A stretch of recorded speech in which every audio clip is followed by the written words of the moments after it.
Assalamualaikum warahmatullahi wabarakatuh. Anak-anak sekalian, ini adalah sesi kedua dari materi keempat, yaitu Al-Quran dan Hadis sebagai sumber hukum Islam. Pada pertemuan yang lalu sudah saya jelaskan mengenai sumber hukum Islam yang pertama dan utama, yaitu Al-Quran. Nah, sekarang yang kedua adalah hadis atau sunnah. Apakah hadis atau sunnah? Pengertian hadis atau sunnah adalah secara bahasa. Hadis berarti perkataan atau ucapan. Menurut istilah, hadis adalah segala perkataan, perbuatan, dan ketetapan yang dilakukan oleh Nabi Muhammad SAW. Nah, hadis dalam arti perkataan atau ucapan Rasulullah SAW terdiri atas beberapa bagian yang saling terkait satu sama lain.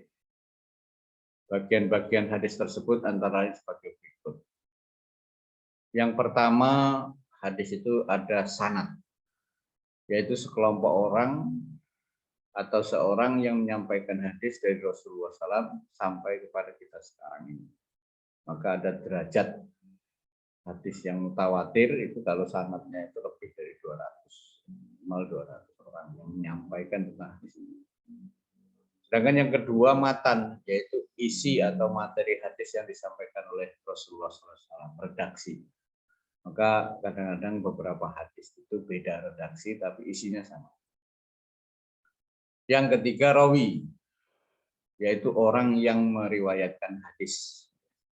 Maka sering hadis itu diawali an Abi Hurairah radhiyallahu an, berarti hadis itu dari Abu Hurairah.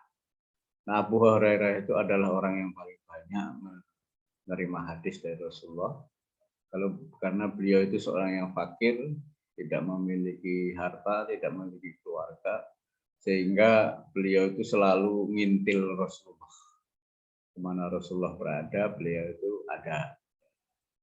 Dan beliau tinggalnya itu adalah di Sufah, yaitu tempat di mana di situ orang ahli zikir yang fakir berada di serambi masjid. Jadi ketika sudah Rasulullah masuk dalam rumahnya, nah tidak bisa lagi, begitu Rasulullah keluar, Abu Hurairah itu. Makanya Abu Hurairah itu adalah yang mendapatkan hadis dari Rasulullah yang paling banyak. Anak-anak sekalian, kedudukan hadis atau sunnah sebagai sumber hukum Islam, hadis berada satu tingkat di bawah Al-Quran.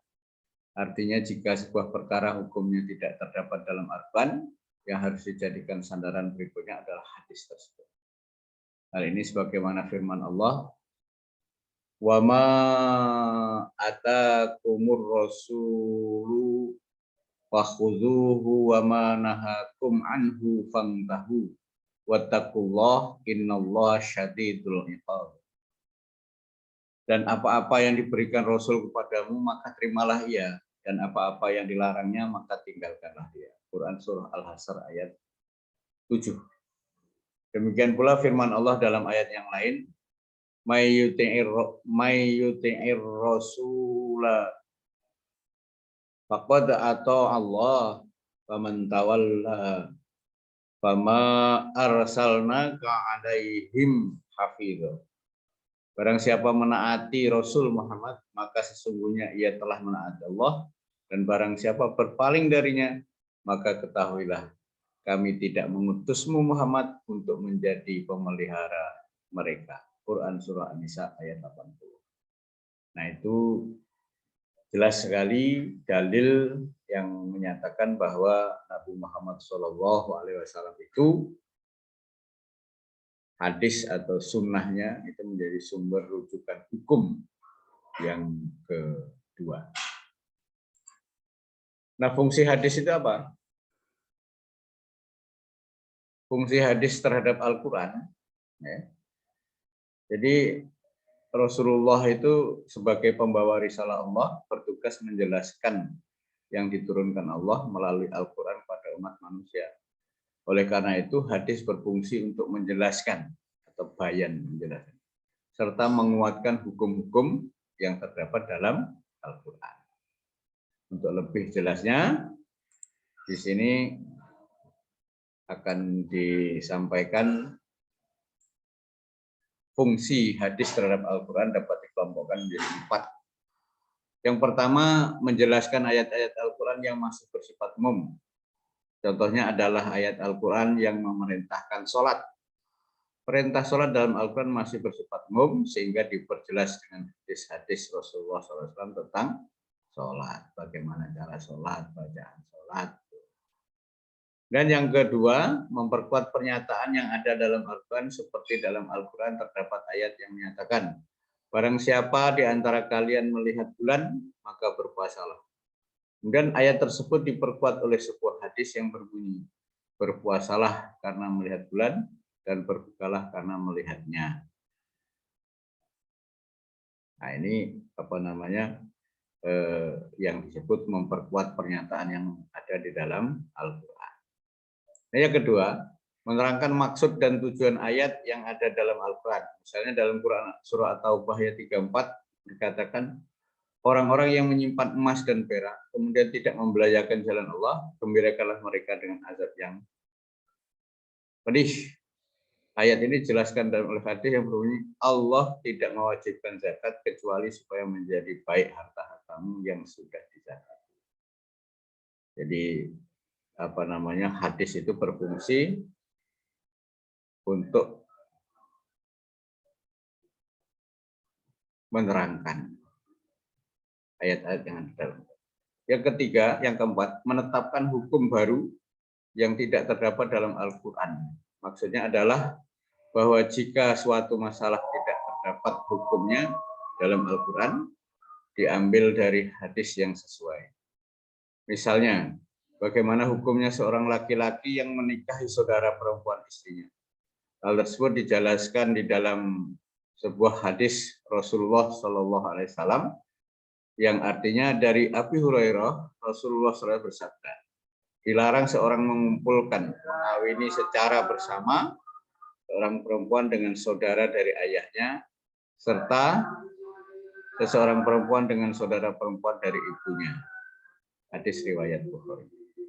Jadi jelas anak-anak sekalian, fungsi daripada hadis terhadap Al-Quran itu ada 4. Pertama, menjelaskan ayat-ayat Al-Quran yang masih bersifat umum, memperkuat pernyataan yang ada dalam Al-Quran, menerangkan maksud dan tujuan ayat yang ada dalam Al-Quran, menetapkan hukum baru yang tidak terdapat di dalam Al-Quran. Ini fungsi hadis terhadap Al-Quran.